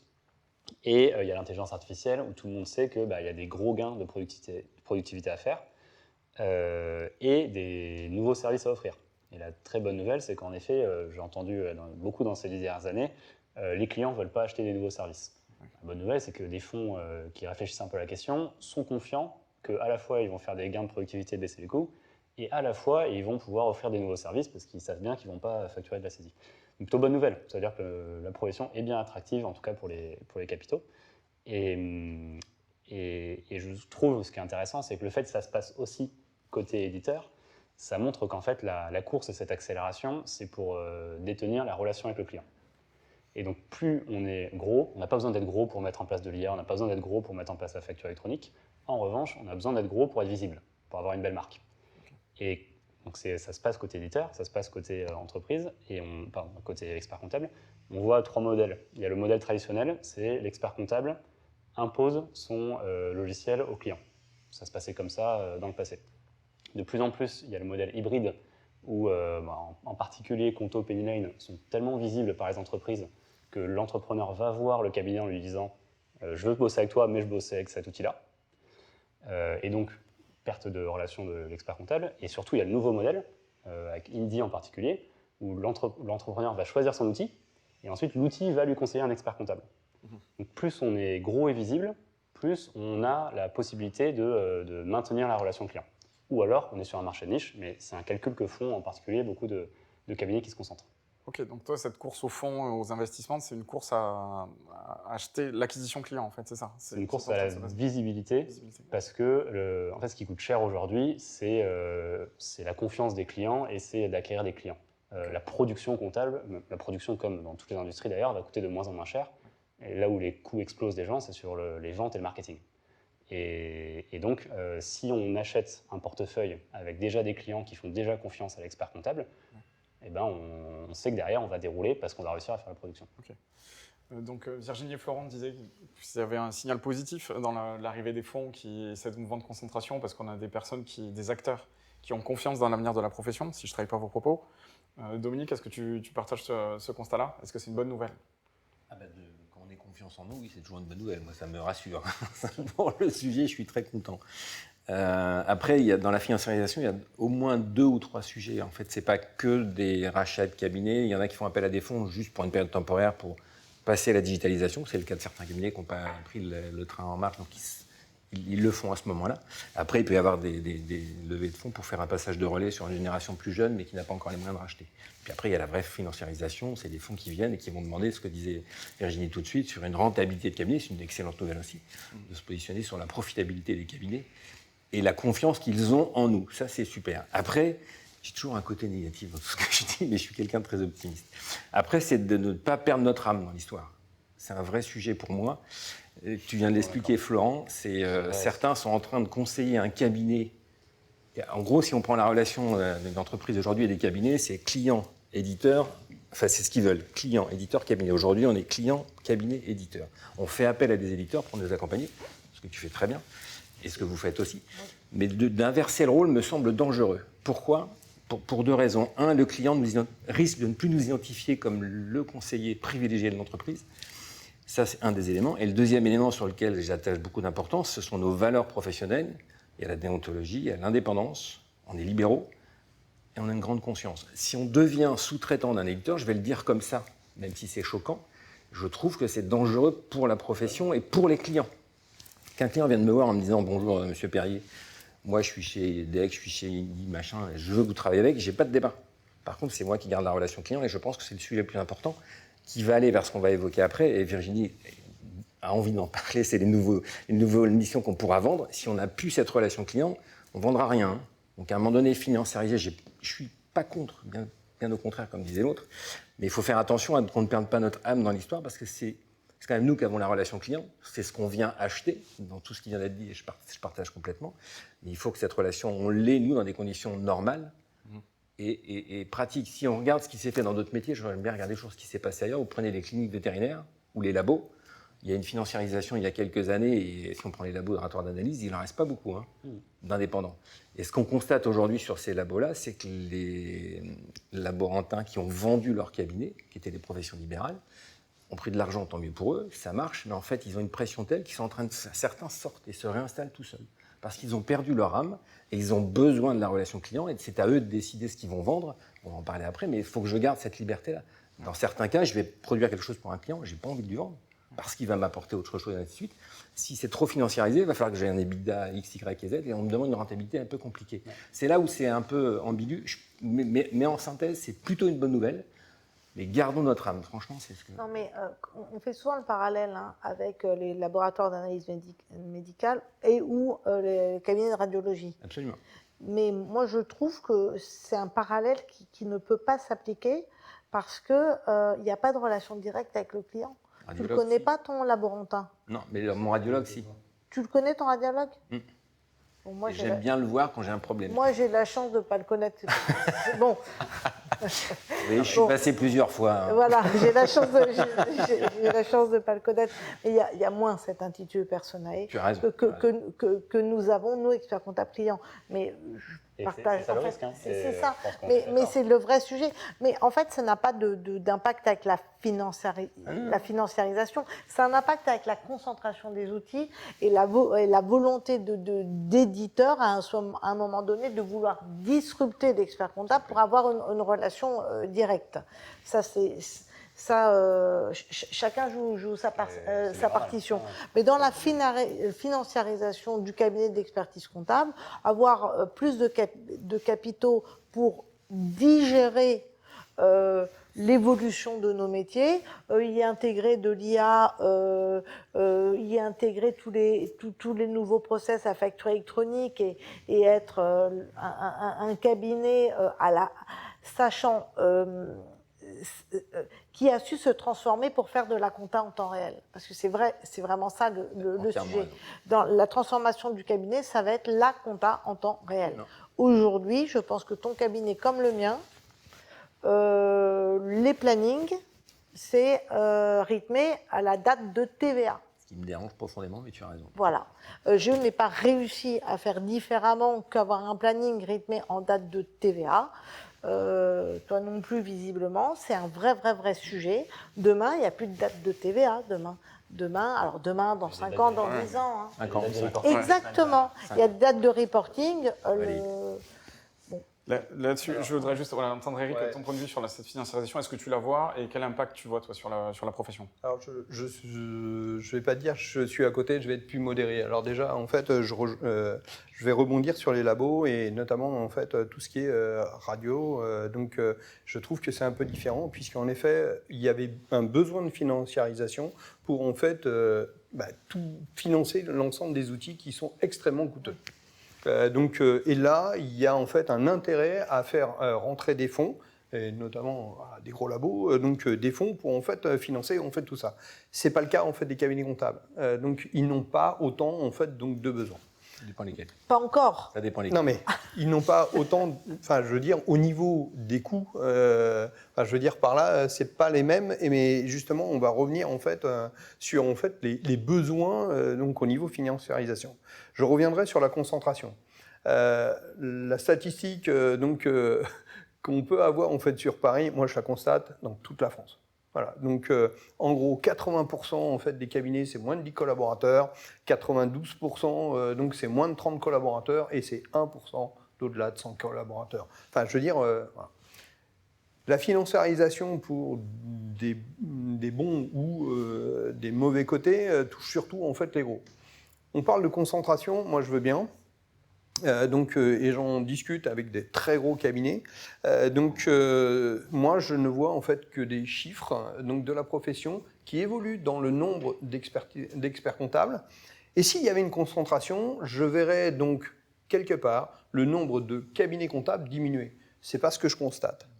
Donc, et en fait, il y a une courbe, et on ne peut pas dire, mais qui est parallèle de l'un par rapport à l'autre. Donc ça, je dirais, c'est plutôt la bonne nouvelle au niveau des petites structures et qui, à mon sens, vont perdurer. Ça n'engage que moi, bien sûr. Je pense qu'en fait, c'est intéressant de le voir. Pourquoi, en fait, ça se passe comme ça? Parce que bien souvent, en fait, vous avez des gros cabinets qui rachètent, en fait, des plus petits.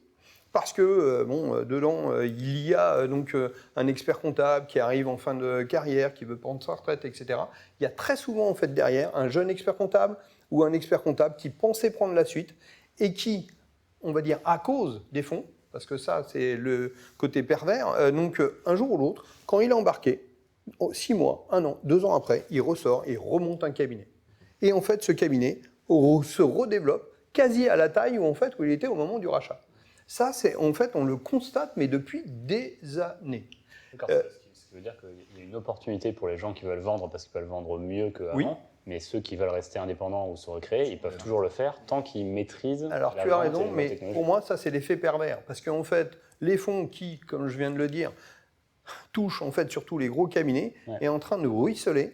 Et on commence à voir dans les cabinets de taille intermédiaire, quand on a des experts comptables qui sont à l'âge de la retraite ou largement à l'âge de la retraite, qui voient en fait les fonds du haut et se disent « Waouh, la valorisation !» Et en bas, les jeunes qui veulent accéder, eh bien en fait le fossé se creuse. On sait toujours qu'entre le vendeur et l'acheteur, il y a toujours une différence. Mais chacun pouvait faire un pas. Le problème, c'est qu'en fait, comme ça devient un gouffre, va peut-être plus y avoir, et on le constate déjà, dans certains cabinets, il n'y a plus de discussion possible. Et là, en fait, c'est l'éclatement un peu du cabinet. Ce qui fait aussi que la concentration ne se fait pas. Enfin, voilà, c'est tout ça. Je comprends bien des difficultés à racheter le cabinet pour des gens qui seraient internes. Bien sûr, puisqu'en effet, il y a des fonds qui arrivent, les valorisations, quel que soit le calcul de la valorisation, moi j'ai toujours connu, alors au début on parlait du résultat net, après on prend en fait le BE qui devient l'EBITDA, l'EBITDAC, puis en fait l'ARR, et puis... De toute façon, c'est des valorisations, puisqu'en effet, aujourd'hui, tout ça est basé bien souvent sur des startups qui, en effet, ne gagnent pas d'argent. Au contraire, ils en brûlent énormément. Donc, forcément, prendre une valorisation sur, en fait, quelque chose de négatif, ça ne se fait pas. Donc, du coup, on remonte, d'accord, pour, en fait, trouver une espèce de valorisation possible, avec des valorisations complètement hallucinantes, et qui s'apparentent quand même à des bulles. Voilà, juste passage. Juste sur là-dessus, parce que là, on parlait de la financiarisation, on a dit en introduction que ça concernait directement des cabinets d'une certaine taille. Là, ce que je voudrais, c'est qu'on parle aussi aux cabinets qui sont en dessous justement de ces seuils, qui ne vont pas forcément être rachetés par un fonds. Mais est-ce qu'il y a des impacts pour eux? Donc là, Eric, tu viens d'en décrire un, qui est de dire un des impacts, c'est que la perception de la valorisation de son cabinet va être modifiée par ça. Donc peut-être plus difficile pour certains de racheter. Il y a peut-être d'autres impacts concrets sur la stratégie que doivent avoir ces petits cabinets dans un monde de concentration. Florent? Non, moi je vous laisserai parler parce que vous aurez sûrement plus de choses à dire que moi. Je dirais que c'est aussi une bonne nouvelle pour les petits cabinets qui ne veulent pas rejoindre des gros groupes parce que ça veut dire qu'ils ont une offre vraiment différenciée avec les autres. Ils peuvent jouer le côté relationnel, ils peuvent jouer le côté proximité, peut-être encore plus. Donc, Parce que tout à l'heure, tu parlais de niche, c'est pour ça que je te relançais là-dessus. C'est-à-dire, tu l'as juste dit dans une phrase, peut-être qu'un petit cabinet va aller sur une stratégie de niche. C'est une possibilité pour un petit cabinet. Un petit cabinet, a priori, soit il reste généraliste, mais dans ce cas-là, il faut vraiment qu'il soit à la pointe des nouvelles technologies, qu'il sache vendre et qu'il ait du super bouche à oreille. Ouais. Ou alors, s'il veut se positionner en ligne et être visible en ligne, il faut qu'il aille sur une niche avec des mots-clés qui vont le permettre d'être trouvé. Ça ne va pas être la majorité des cabinets, mais ça peut être une voie si on n'a pas envie de rejoindre un plus gros groupe. Peut-être une stratégie de spécialisation si on ne veut pas être dans ce mouvement de concentration. Merci beaucoup. Alors, si tu me permets, Oui, j'allais te... là, vous parlez de stratégie. En fait, le vrai sujet, c'est qu'un expert comptable ait une stratégie. En fait, vous partez du postulat qu'il a forcément une stratégie. Mais c'est un vrai sujet dans nos métiers. Parce que nos diplômes fabriquent des hyper-techniciens. Quand on arrive sur le marché du travail, de l'entreprise, hein, puisque les statistiques en Ile-de-France, c'est 80% des experts comptables s'installent ex nihilo, des nouveaux experts comptables. Donc, nous fabriquons que des jeunes chefs d'entreprise. Et notre cursus ne fabrique pas de chef d'entreprise. Être chef d'entreprise, c'est justement avoir une stratégie. Et en fonction de sa stratégie, choisir des outils, choisir des partenaires, avoir une taille critique, se dire tiens, pour arriver à tel endroit, j'ai besoin d'être 10, 15, 20 collaborateurs, ou plutôt je vais faire comme ça, je vais me spécialiser, en fait, je vais quelque part. Et alors, ça, si je peux me permettre, et oui. je ne prêche pas pour ma paroisse, un outil n'est pas une stratégie. Hein. Bien sûr. Donc il faut une stratégie et après on prend l'outil, pas l'inverse. Oui, c'est ce que j'ai dit. Je m'oriente vers là et donc je vais prendre telle ou telle stratégie. Et ça, c'est un vrai sujet de réflexion dont il y a besoin aujourd'hui pour la facture électronique, dont il y a besoin aujourd'hui pour l'IA. En fait, aujourd'hui, expert comptable, en 2026, en fait, la tendance de 2026, c'est pour moi, expert comptable, quelle est ma stratégie? En fait, j'ai envie d'aller où et avec qui? Je fais un dernier tour avec juste une dernière question avant qu'on passe aux questions parce qu'on arrive en fin de timing et il y a quelques questions qu'il faut qu'on prenne. En préparation, tu me disais aussi ce que vont changer les fonds.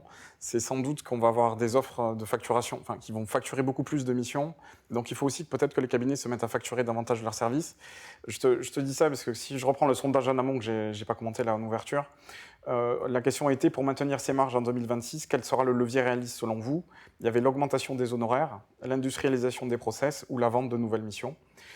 Presque 70%, c'est la vente de nouvelles missions. L'augmentation massive des honoraires, c'est 4% des réponses. Donc ça va dans le sens de ce que tu disais, c'est-à-dire qu'on va peut-être rentrer dans une logique de commercialisation plus systématique. Voilà, on va peut-être arrêter de travailler gratuitement pour nos clients. Ça pourrait être une bonne idée de facturer toutes les heures que nous passons à être ce fameux conseiller du chef d'entreprise. Alors concrètement parlant, quand on vend une fiche de paye, eh bien on peut facturer l'arrêt maladie, on peut facturer le conseil parce qu'un salarié s'est blessé, enfin on peut tout facturer en plus. Quand on fait une mission de comptabilité, de TVA, on peut facturer, par exemple, quand finalement il faut faire une DES en plus, il faut faire une DEB en plus. On peut facturer aussi quand il y a de nouvelles obligations fiscales. Souvent, j'entends les experts comptables râler « Oh là là, avec la nouvelle loi de finances, on a encore 4 imprimés de plus à faire, on a ci, on a ça de nouveau, on a ça... » Et en fait, nous ne sommes pas les fonctionnaires de Bercy. Mais ce que tu dis, c'est que les fonds vont sans doute enfin, des structures oui, plus capitalistiques. Je vois que tu me recadres un peu et tu as raison. Bon, bref, fort de ce nouvel ADN, Voilà. Vraiment, il faut qu'on prenne sur nous pour structurer donc cette offre-là, fort de ce nouvel ADN, évidemment que lorsqu'on fait rentrer un fonds, et je connais, il y a un très gros cabinet en Ile-de-France qui s'est séparé et qui a fait rentrer un fonds, ils ont des objectifs en fait de valorisation de faire x2 ou x3 dans 4 ans, parce que un fonds, on connaît le stress sur la valorisation et sur les besoins de sortie à la fin. Quand on doit multiplier son chiffre d'affaires par 2, par exemple, en 4 ans, va bien falloir qu'on commence à facturer ce qu'on ne facturait pas hier. Le faire d'une manière aussi violente avec les clients, c'est évidemment fragiliser de manière extraordinaire sa clientèle. Donc quand on s'installe ex nihilo, autant y avoir réfléchi dès le début et avoir annoncé que dans le menu, c'est pas entrée, plat, dessert gratos. En fait, qu'à ce prix-là, il n'y a que le plat. Et ça, juste pour revenir sur ce que disait Dominique au début, on ne peut pas l'inventer en tant qu'expert comptable parce qu'on n'a pas été formé à la vente. Donc c'est indispensable d'aller faire des formations du Conseil régional et du Conseil national pour au moins une journée, voire une semaine, pour réfléchir comment je vends, comment j'organise mes services.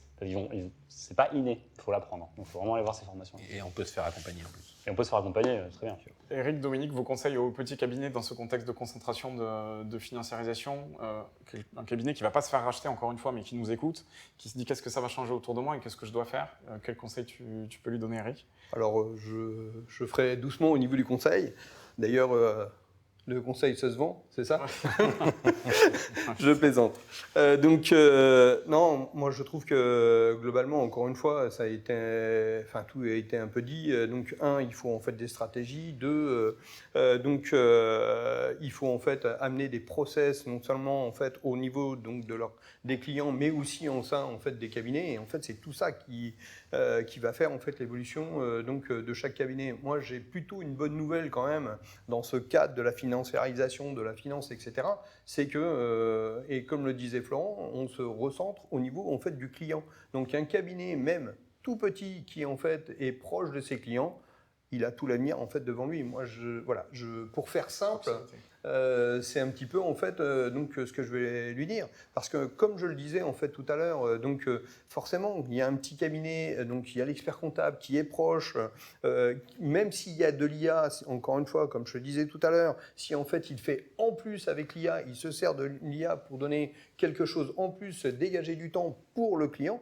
Le client, une fois qu'il est bien servi, je ne vois pas pourquoi en fait il le quitterait. Donc voilà, je pense qu'en effet il y a de véritables opportunités. Donc forcément aujourd'hui, alors j'ai parlé de raz-de-marée, aujourd'hui je parle un peu de tourbillon, mais en fait la profession, mais pas que les professions, et je voudrais pas avoir, et je répète sans arrêt, je donne pas en fait des leçons, donc ça touche tout le monde, les cabinets, mais toutes les entreprises, y compris d'ailleurs ACD, à la même transformation devant nous.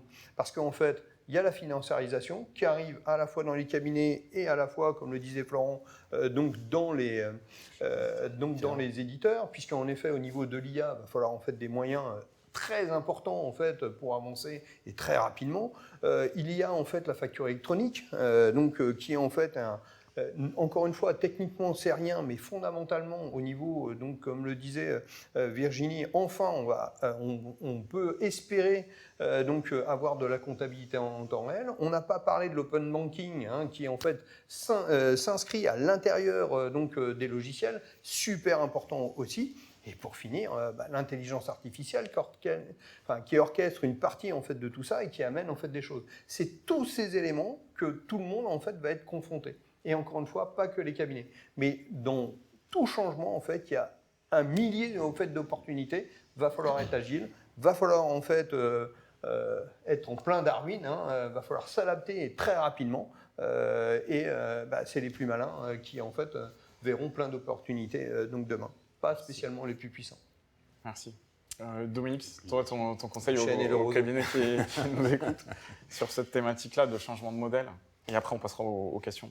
Ouais, sur tout, c'est-à-dire tout a été dit quasiment, donc je ne vais pas répéter tout ce qu'on a dit. Juste un petit complément. Il y a un bel avenir et je partage complètement. Et Virginie a insisté dessus et je vais faire la même chose. Tu l'as dit, produire et donner quelque chose. On arrête de donner. Il faut que les cabinets apprennent à vendre, c'est un vrai sujet. Et que ce soit la facture électronique, que ce soit l'IA, que ce soit les comportements des collaborateurs qu'on a aujourd'hui, à un moment donné, il faut se former. Et dans tous les cas, qu'il y ait facture électronique ou pas, est-ce qu'on a une stratégie ou pas? Comment je la mets en place? il faut se former. Je pense que le vrai sujet, c'est de se former sur tous les sujets, parce que sinon, si on ne se forme pas, on va se faire manger d'une façon ou d'une autre, et ce n'est pas la meilleure si on n'utilise pas les outils qui arrivent demain. Donc il faut vraiment être prudent sur ce sujet-là. Et la financiarisation est un sujet important en ce moment. Ça ne s'arrêtera pas, ce n'est pas la peine de penser que ça s'arrêtera. Le mouvement est parti, et c'est de manière générale. Tirons-en le meilleur profit, et donc, dans certains cas, ça peut être très utile. Et peut-être ce que tu disais, Virginie, les petits qui ont moins d'1,5 million se regroupent à 2 ou 3, si pour eux, ça leur permet de passer la vague à un moment donné, ça peut être intéressant. Après, je pense qu'il y a de la place pour tout le monde. Juste pour rebondir ce qui a été dit tout à l'heure sur l'évolution du métier, il y a 25 ans, on était 13 500, on est 22 000 aujourd'hui, il y avait 120 000 collaborateurs, il y en a 190 000.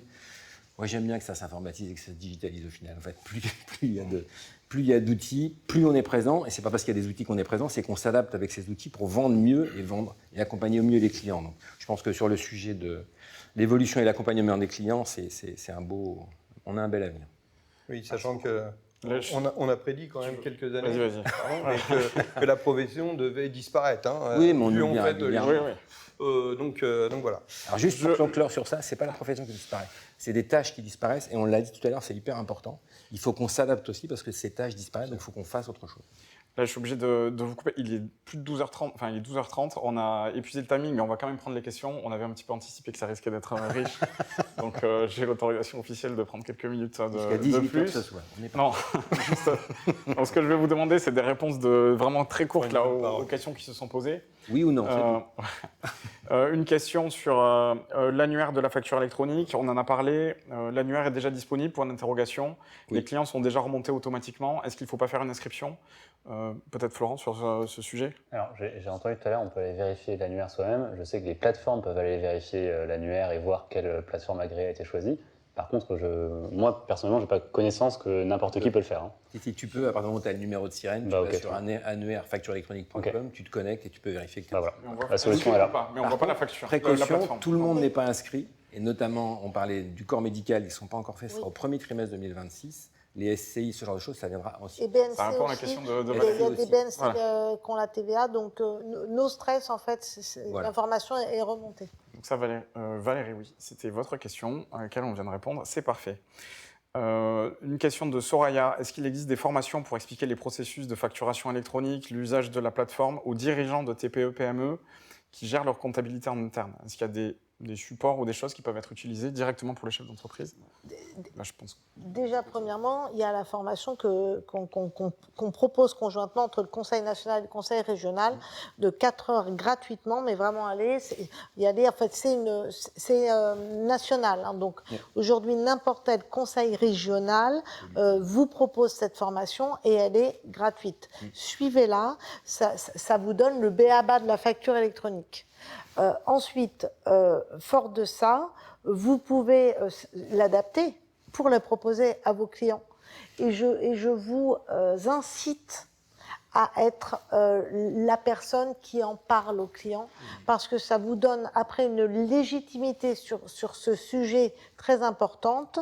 Et quand on a en petit stress peur d'être désintermédié par certains éditeurs un peu agressifs, on est toujours bien à rester au cœur du game. Exactement. Alors, excuse-moi, juste en complément, il y a des toutes petites vidéos sur ce qu'on va faire de la pub, mais on est là pour ça aussi. Oui. Des petites vidéos qui sont très très bien faites, des Dailymotion ou je sais pas quoi, je sais plus comment on les appelle. 3 minutes et ça explique de manière très vulgarisée, sous forme de dessin animé, c'est quoi la facture électronique pour chaque entreprise. Pour le chef d'entreprise. Voilà, et ça, c'est sur IFAC Expert. Donc ça, Sur IFAC Expert, oui. Ouais. Et chez IDEX, on a fait un kit de communication qui est en marque blanche, donc on ne voit pas le logo Dex si vous voulez, avec des modèles de mail, des modèles de présentation, pour que vous montriez à vos clients. Donc ça a été téléchargé 600 fois, je crois, sur libre accès. Et après, on a alors c'est même pas tout à fait des questions, mais c'est plus des incitations, je pense, pour vous tous. Une remarque de Benoît qui nous dit « Le premier éditeur qui proposera un ensemble de processus générés par l'IA va juste éliminer tous les autres. » Donc de grosses attentes toujours sur l'intelligence artificielle.